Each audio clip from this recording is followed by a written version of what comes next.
Welcome to the podcast, The Connected Journey, Life with IC, where in each episode I talk to a person living with interstitial cystitis and take some time to explore one piece of their story and their journey with IC.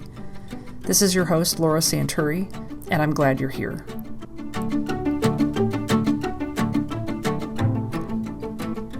All right, well, welcome, Jen, to the podcast. Thank you so much for being here. We're going to jump right in with our usual question to get started. If you could take a moment to introduce yourself, and as I like to ask all guests, tell me about the moment you first found out that you had IC. Hi, thanks for having me. My name is Jen. I work in the education field near Chicago. I am in my 40s. I have a 19-year-old daughter. And the moment I first realized I had IC was when my urologist diagnosed me after having about 6 to 7 months of constant problems. And I had never even heard of what IC was. I couldn't even pronounce what IC was at the time. So it was, to me, just a whole new world of, okay, women's health and my new experience. So tell me about that six to 7 months, because I know for a lot of us, there is a delay between onset of symptoms and an actual diagnosis. And don't worry, I still stumble over saying interstitial cystitis sometimes. Yeah. But for a lot of us, there is a delay, and sometimes there's misdiagnosis. I know for me, like a long time, I had doctors telling me, oh, you just have repeated urinary tract infections, even though your cultures keep coming back negative. What was your experience with that? Yeah, it was very similar. I started to have very uncomfortable pressure and the constant need or frequency to urinate. And I've never had a UTI in my life. So I automatically assumed, oh, this must be what that is. Sure. And so I kept thinking, well, it's just going to go away, because at the time I wasn't even like sexually active. And I know that doesn't necessarily have anything to do with it. But I, in my head, thought, well, I mean, it's just going to go away. So that didn't happen. It kept getting worse to the point of where I was needing to urinate every, 10 minutes at this point, and my body's just feeling quite awful. So I left work to go to an urgent care facility to do a urine culture, 100% sure that it was going to come back positive. They went ahead and filled the prescription for an antibiotic anyway. Of course, it didn't come back positive. It came back negative. And then I was like, well, that must be incorrect. So I'm going to call telehealth or teledoc and then get another prescription, because that has to be what the issue is. So called that, got a different prescription, thinking a different medication would help better. And it was always just like a tiny bit of relief with the antibiotic. I'm not sure if it just helped calm the inflammation in some way. So it just kind of kept spidering in my brain that, okay, it's helping. But then it never lasted. It would keep coming back. It was a cycle that I would just keep going through. Okay, I'm going to go to the urgent care. It's going to be negative. This must be my new life. But then it just got to a point where it wasn't livable anymore. I was planning on where I was going and at what time based around when I could go to the bathroom and when I couldn't go to the bathroom. I being a teacher, I can't leave my students for, unattended for a certain extent of time. And so it was recommended by my doctor that I start some medication for an overactive bladder. So we did that for a couple of months, and that medication didn't stop the pain that was associated with the interstitial cystitis, which I can now pronounce. But it then led to him saying, okay, I think this isn't working. We need to send you to a specialist. And then I absolutely lucked out with the urologist that I saw. He listened, he did a good job. He started me on some different types of medication. But then that wasn't working as well. And so I went back, and this is now January. So about 6 months after the onset of symptoms, constant symptoms, he did a Did I say that correctly? Cystoscopy. Yeah. Yeah. Yes, Yeah. okay. And didn't know what that was either until that happened. And then Most it, of us don't truly right. I until mean, I just felt really ignorant with some of the medical terminology, but that led to his then diagnosis that this is, what I have, and then created a path forward for treatment. But it's been, it's been a long journey, and it's still there, but it's at least I know what it is now. So Yeah.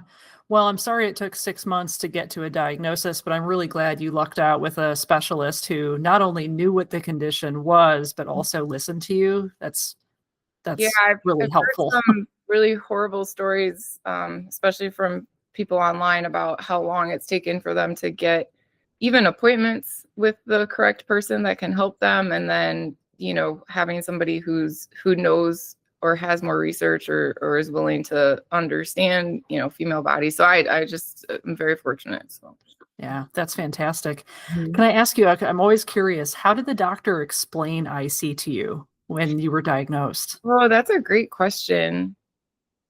I don't think he really explained it at all, to be I honest with I you. ask because I don't think I ever got like a really clear explanation either at the time of diagnosis. No, and I think it was in like the apps that we use now. Okay, you're diagnosed with this. And so it just led me, well, I guess I'm gonna Google what that is, because he didn't really explain what it was. But then you can go down this like serious rabbit hole if you just start, trying to understand the medical field, like, and you're not Right. medical field. And so yeah, it wasn't really explained to me very well, that's for sure. The only place where I've felt an extensive amount of understanding and explanation is from a place like you and your website and people who have the experience, because the doctor just mentioned it, and when I told my primary care doctor, he was just like, oh, okay, didn't explain it even anymore either. So yeah, there's a lack there.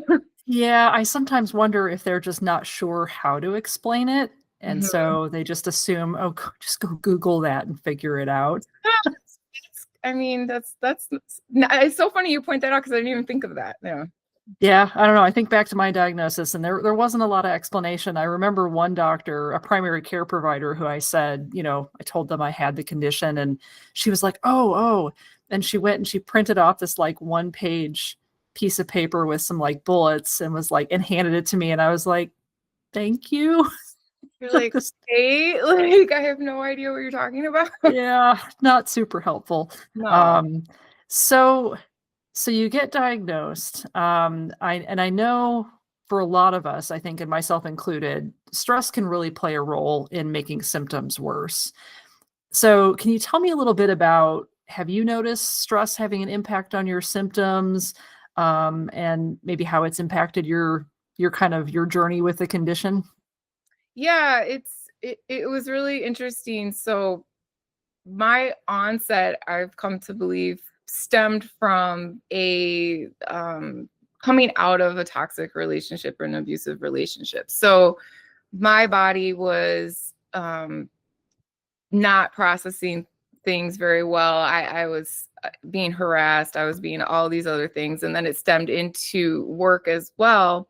And this corresponded with the same exact time that my body was having these reactions. And so I've noticed even now after the diagnosis, anytime that I am in a stressful situation, whether it's from work or from, a personal situation, my body tends to have that, tightening reaction where I can feel my bladder responding to the stress, and it feels agitated. I Yeah. feel like I've heard people use the word angry bladder before.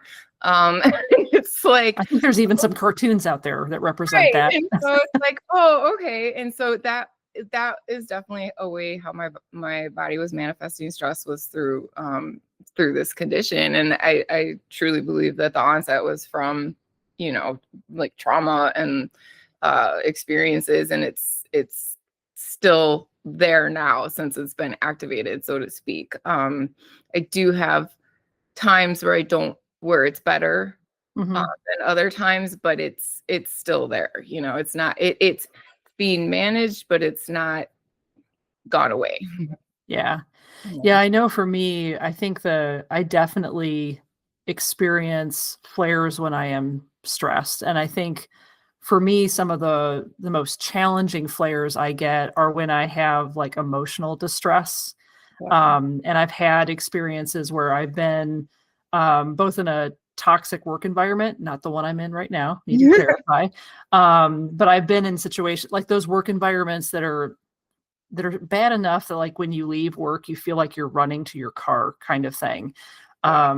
So those types of environments, but also I think when I've experienced like the death of a loved one and have had like a lot of kind of emotional distress around that, that's when I get the worst flares. So Yeah. I understand.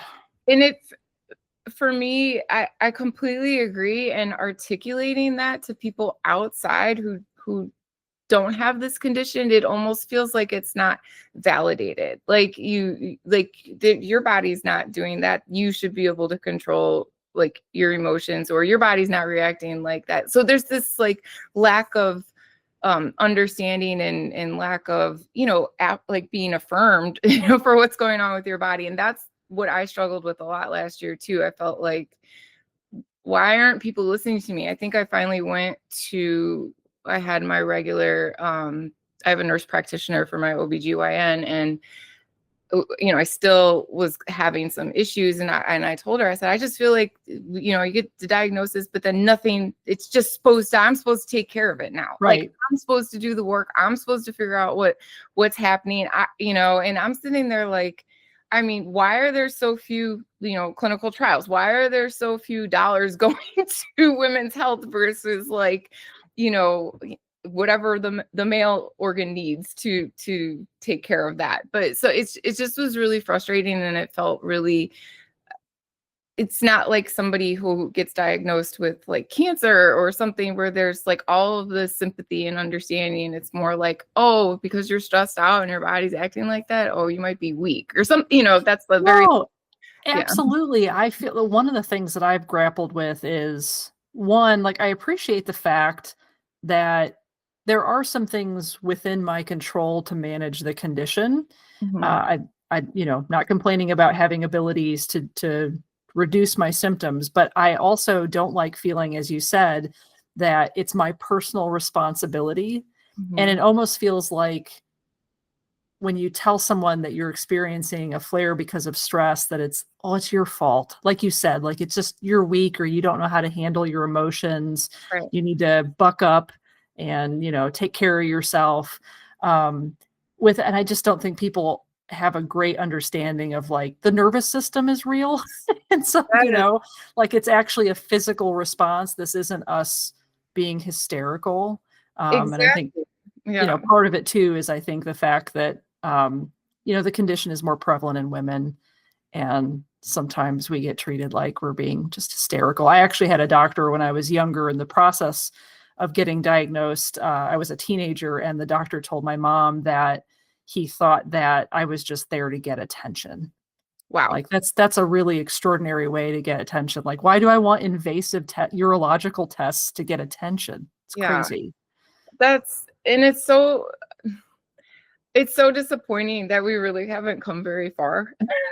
And and who knows what the future is going to hold. But I completely agree. And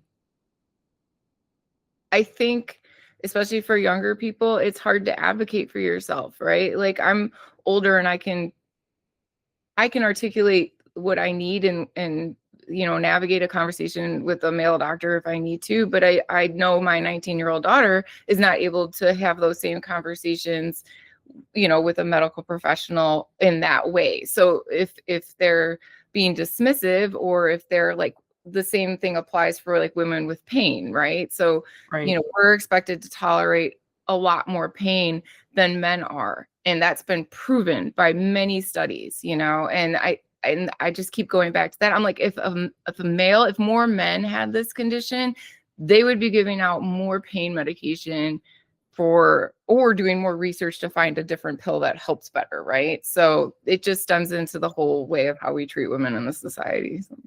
It absolutely does. Yes. Have you ever had to deal with someone who is being really dismissive of you, whether it was a provider or friend or family member? And if so, how do you navigate those kinds of conversations?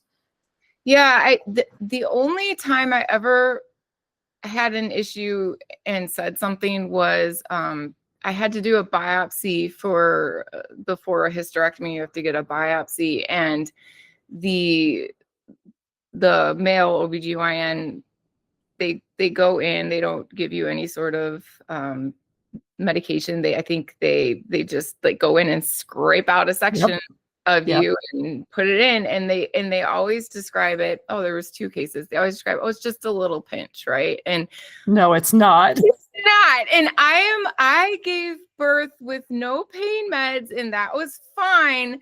But that was not fine, because that was not what you said was going to happen. And the same thing happened with my I cannot pronounce this cystoscopy. We all know what you mean. Yes, Cystoscopy. I'm Yep. so You could say sorry. cysto. There you go. Perfect. They just like, oh, it's just a slight discomfort. That was not a slight discomfort. The amount of sharp, intense pain that was way more than how they described. And there was bleeding afterwards. Yeah. And I think I left the office after that going, did I just experience that? And did they just do that like with nothing? Like they literally just did that with nothing. And I remember telling my mom, I can't believe they did that with nothing. And it's just supposed to be fine. And so I think that's like within the last year. I So feel like so many of us have these stories. We could write a whole book of this mhm, because the last time I had a bladder installation as a treatment for my IC, mhm. I went in and the nurse was not able to catheterize me. And she kept saying, like, you've got like a kink in your urethra. I'm like, okay.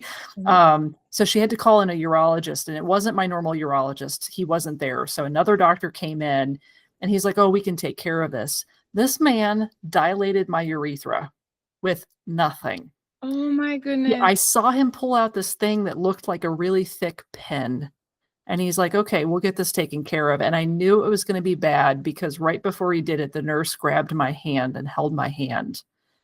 It was horrible, and there was no explanation about what he was doing, no explanation of like, "Hey, this might," not even like a, "This might pinch." It was Mhm. just like, "We're gonna do this." And I just remember laying on the table in tears, the nurse holding my hand, bless her, and afterwards, he did the installation, and afterwards, she slipped me some, antibiotics because she's like, "I'm afraid you're gonna get an infection from that." I never went back. Not only did I never go back for an installation, I never went back to that office. I was like, I can't ever do this That's again. awful. And that's the standard of care. Like I mean, that's I've standard care. certainly had better doctors, thankfully, but it's just sad because I think every person living with this condition that I've talked to, it has some sort of, I would almost describe a story that represents some form of medical trauma. Hmm. It's Yeah. just, yeah. So let's get back to the stuff we can control, which is Okay. the stress piece. Mhm. So I'm curious, tell me a little bit about, first of all, because I'm not good at this, do you have a way of preventing a flare? Because if we know that, like in theory, right, if stress makes me worse, like you'd think that I had figured out a way to prevent, but I have not. Have you? No, I can't. I can't. It's like a total separation of mind and body, and it is. And it's like you even know it's gonna come or have. You can anticipate it, right? Yep. So the only time I had like a longer period of, I guess you could use the word like a, well, without any symptoms, I Yeah. would say, was during the summer when I wasn't working. I wasn't dealing with any added stress from like the personal situation that I went through last year. I was able to work out every day. Like running for me really, for some reason, helps me calm down. Me too. Me Yeah. too. But if I don't get those things in, like if I'm not able to run, if I'm not able to work out, or if I have back to back to back like 10, 12-hour days, it just builds, builds, builds, builds, builds. So yeah, I've not been able to prevent it. And like once there's like nothing that really makes my, like I can't take ibuprofen, that doesn't help. Like the medicine, nothing really works, It kind of just, Yeah. until I internally can find a way to calm down or let things go, um, it kind of just is what it is. So I'm very similar. I can feel it building. Like I can mhm, feel my stress building. And I wish very much that I had figured out like by now a way to be like, ooh, I can see this about to happen and like pull out something from my toolbox to like prevent it. But I'm not there yet either. So once you start to experience it, what do you do internally to help kind of calm your nervous system and get back to a better place? um, so I do walk. I'll make sure I walk the dog every day. If I'm being really like forefront and trying to combat this, I would take time and do some like 10-minute like meditation in the morning and the evening. Breath work is huge, but I am terrible at forcing myself to do it. So that is something I'm really trying to work back into a daily thing. Because I always use the excuse, well, I just worked 11 hours. I don't have time to breathe, which just doesn't make any sense at all. So I'm trying to be more mindful about that. And then go from there. So I'm glad you said breath work because that's something that I've tried to incorporate more proactively. And I guess that would be like if I actually was good at it and did it regularly, that might be preventive in nature. mhm, Like I've told myself so many times, like, oh, I'm just every morning I'm gonna start with some breath work, like just to mhm, start my day out right. Or like you said, start with some meditation or something. mm, And I haven't yet figured out a really good way to build that into my routine on a regular basis. yeah, But breath work, what I love about it is it's just so easy to do. Like you can mhm, do it anywhere. You don't need any extra tools or anything. It's just you just have to make yourself take the time to do it, I guess. yeah. And it's so silly because I'll spend 10 minutes looking at my phone versus Right. and so there's really no excuse. So yeah, You know it's what I've done recently that has helped a little bit is I took social media off my phone. that's so smart. And I'm like I'm still early enough in it that I'm like catching myself picking up the phone and like going to like click on Instagram or Facebook and Yeah. it's not there anymore. It's like, oh yeah, right, Laura, you're trying really hard not to do things that bring stress into your life.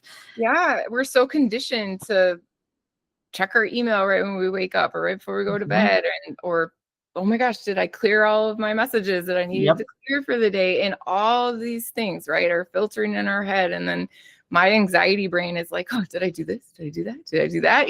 So it's just Yep. insane. So yeah.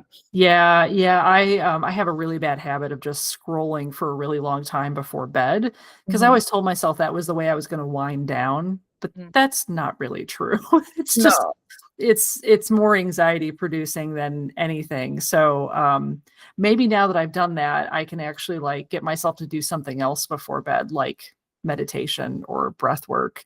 Um, have you found any like books or apps? There's so many apps now. I don't know. Is there anything that you've been using that you like? For um for breathing or for meditations, I like Insight Timer. I use that Mhm. a lot. They have a lot of free stuff on there, so you can do the free part.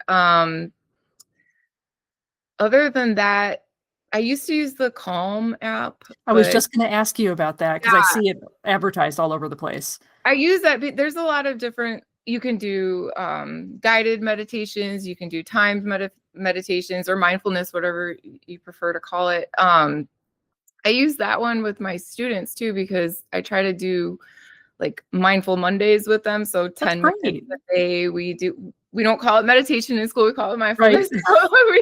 And so, but then to kind of just teach them to slow down their breathing and show them, okay, this is what you can do before you have a big test. And so it's like, oh wow, okay, I'm teaching them all of these things. And I'll tell my daughter to do all of these things. But then of course, teachers are the worst like listeners. So we don't do it for ourselves. But so yes, so I have things that I could use. I do get the newsletters from your organization. I read through and through. I like looking at the studies that you provide. understanding the science behind this is really helpful for me. I like to be in the know. Like, I want to understand how it works, and how my body's responding to it. And it's nice to be in a forum as well, just for the reason that you can see the variety of symptoms that people have with this, and Right. how it gets affected. Like, I know for me, like, the IC diet doesn't have any effect at all on my body and my symptoms. It's mostly stress. So I'm exactly the same way. And there was a period of time, and I've talked to other people who have had similar experiences where I actually question, like, do I have IC because diet doesn't affect me? Like, I'm on like my third cup of coffee today, oh yeah. which I honestly do not recommend, truly, especially as I get older. Like, this is a little insane that I'm drinking coffee after 5 o'clock, I can't. but outside of the caffeine side of it and being awake at night, it doesn't bother me at all. Like, it doesn't cause symptoms. So I've had times where I'm like, I don't know, do I have IC? But then, just like you said, when you talk to other people, it broadens your perspective and realizes, like, oh yeah, there's a wide range of symptoms that people experience, and not all of us experience this the same way. So Yeah, I completely agree with you. And because when I first started looking, I started doubting myself. I mean, even to the extent I'm like, oh my gosh, is my body doing IC wrong? I mean, it's just the craziest thing. And so I'm like trying all these diets, not eating tomatoes, all of these things. And it has absolutely zero impact on how I was feeling. So it was so reassuring, I think, when I talked to you the first time, and when I started reading about other people, to know that there are other people who experience it the way you experience it, or experience it a different way, but it's still under the same umbrella, and there's nothing that we're doing wrong. We're just having a different experience, but right. we're all coming together. And I think that is really helpful to understand. And so that's been nice for the last 6-7 months. Yeah, I completely agree. And I know for me, like, the more I've learned about, I'm a little bit of a control freak. So, like, learning about things and reading the research literature helps me feel more in control. I don't know why, but it does. And the more I've learned about, like, what we know about the neuroscience of pain, and like how our nervous system plays a role in pain response and experience of pain in the body, it's made me feel not only less alone, but like a little less like, am I crazy?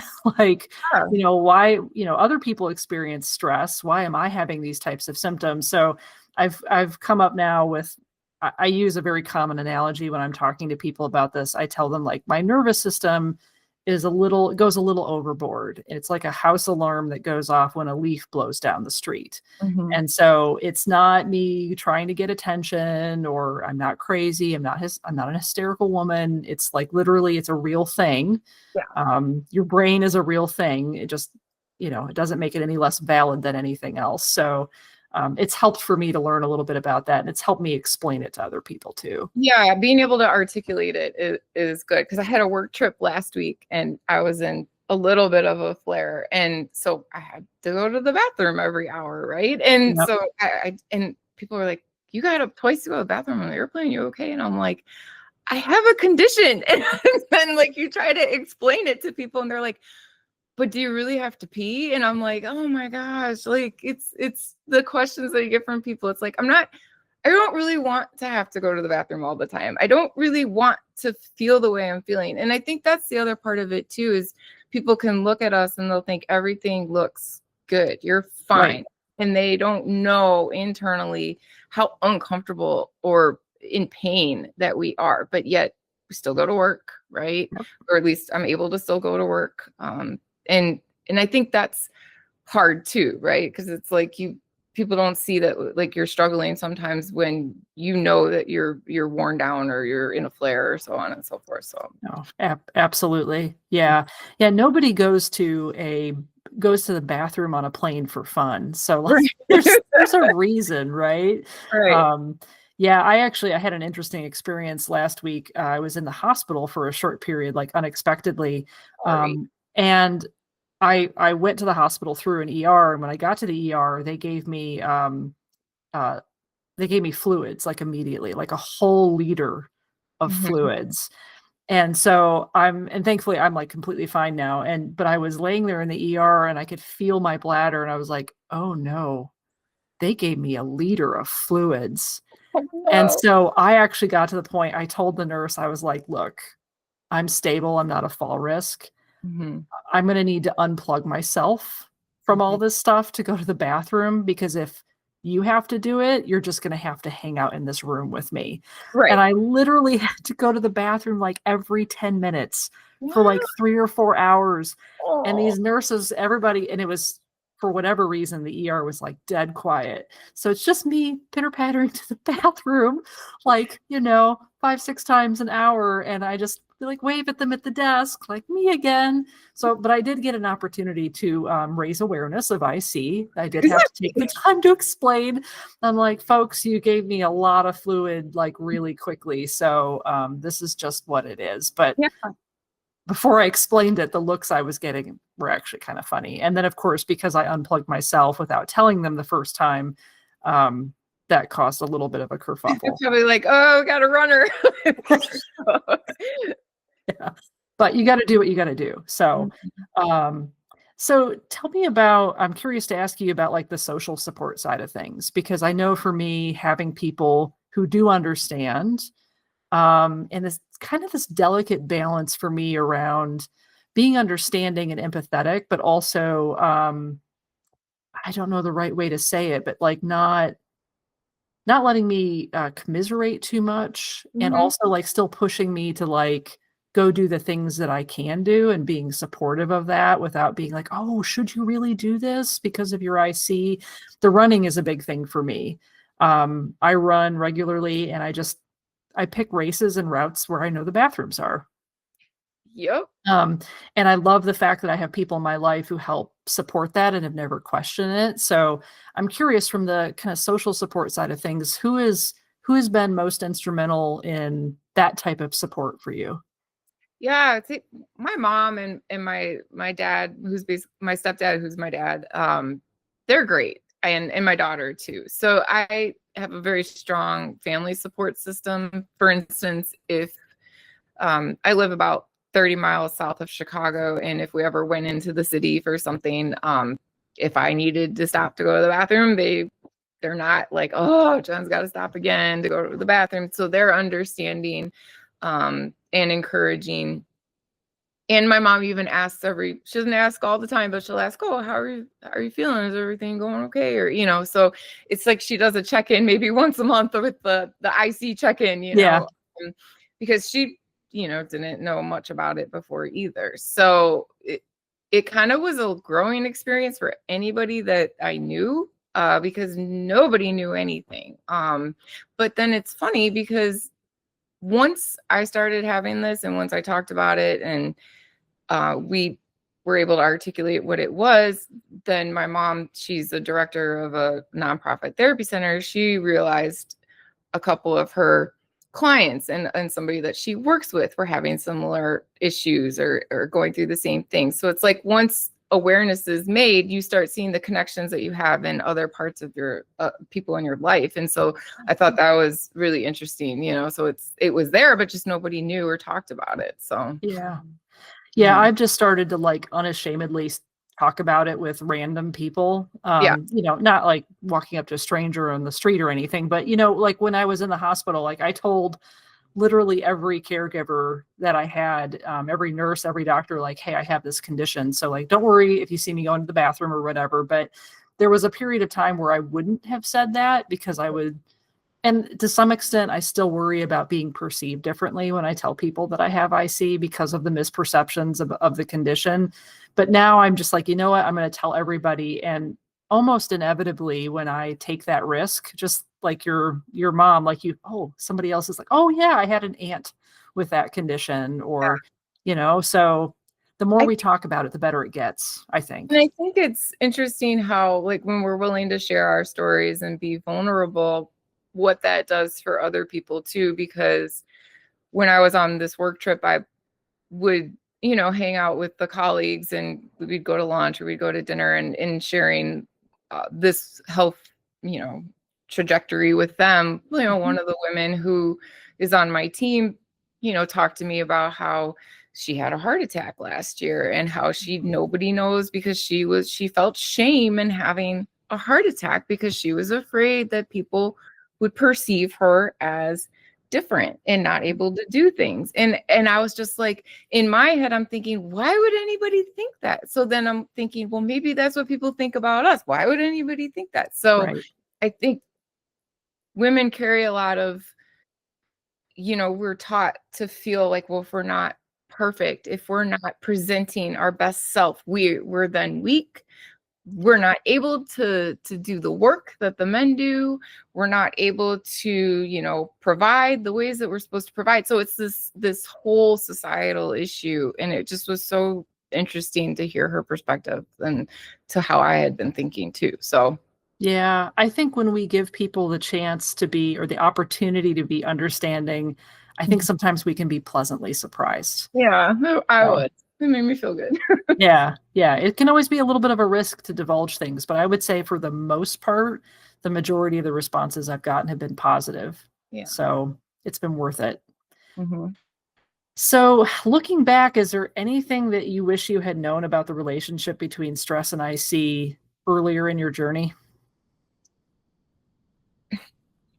I wish I knew what IC was. I wish that it was something that was talked about, or when you go to a doctor's office as a female, that maybe this information would be hanging on the wall. I mean, I feel like we just started being able to talk about menopause or perimenopause. Right. Like, so it's like, it's just now okay to start talking about that, but can we add in the other things that females experience too, and maybe have some literature posted so that people understand, like when they're going through these changes in their body or when they're experiencing these things, like people won't be just think it's a UTI or an STI or something like that. So I just feel like I was ignorant and didn't have all of the information that I needed to make an accurate decision with my body. And therefore it was delayed for months and got worse. And so that's where I feel like there's a gap between the information that's coming from the medical field that's not trickling down to the people, because I read, I'm pretty in it, and so Right. if I'm not aware, then most people aren't aware, right? So Yeah, absolutely. No, I 100% agree. I wish that like, and I think and I don't mean to like compare to other conditions, but I wish that this was as perhaps well known as like endometriosis even. Like correct. even that's something that I think maybe more people know about. Like Um, they know the word, they might not know exactly what it is, right, but they know the right. yeah. Yeah, and at least know like what to look up so that I know for me, I mean, 3 years of some of it pretty invasive testing, and taking unnecessary medications and what I wouldn't have given to have shortened that up just a little bit. Yeah. So, Yeah, yeah, that's the medic. Yeah, there were a couple that I tried, and I was like, I don't feel like I'm in my body. I can't do this. And so yeah. that was hard. Like the trial and error piece Oh is my kind of gosh. like, Yeah. well, let's try this. So we don't really know, so let's try this or let's try this. And it's like, what do you mean you don't know? Like you're I supposed to. know. I swear doctors at one point were like willing to just throw about anything at me. At Yeah. one point, I had a doctor prescribe Flomax, which is for men with prostate issues. And I was Oh, like, can you tell me why I would take that? great. And maybe there was a reason, but it just seemed a touch random. And like you said, it seems like, and bless them, I know they were trying to be Yeah. helpful. They obviously weren't trying to be hurtful, but like it did seem a little random sometimes, the things that were prescribed. Yeah. Seems like and it also seems like, okay, we'll start here, then we'll go here, we'll go here, we'll Yeah. go here, we'll go here. It's just like this progression. So yeah. Yeah. Hmm. Yeah. So is there anything else that you would want to share about managing stress, your journey living with IC? Um, I would say that if anybody is new to this or is experiencing anything like this, to make sure that you connect with others who have IC, because feeling like you're not alone is really helpful. And then having those conversations with your doctor as well, just so that they're aware. And I think just getting on record that more people have this too potentially could lead towards more funding in the future for something. But in terms of stress and managing the condition, for me, I've realized it helps me when I articulate what I'm going through and how I feel. It releases something in my body that allows something to move through and process. So therapy for me has been really important. And that seems to slowly start to just shift things a little bit for me. So that for me is what I'm working on to try to help with my stress right now too. That's great. Yeah. I think you kind of have answered this a little bit, but I always end with this specific question. If you were sitting across from someone who is newly diagnosed with IC, what would you say? Newly diagnosed, reach out, join a group, read up, and then I guess I would say, be willing to step outside your comfort zone to try new things. Like if you've never really meditated or did breath work before, why not try it? I mean, you never know. Everybody's body responds to in a different way. And for me, I was so desperate. I was willing to try anything. So yeah. Most of us are. Yeah. So. Well, wonderful. Well, thank you so much for taking the time to chat with me about your experience, Jen. It's been an absolute pleasure. Thank you, Laura. Thanks for having me. I appreciate it. Absolutely.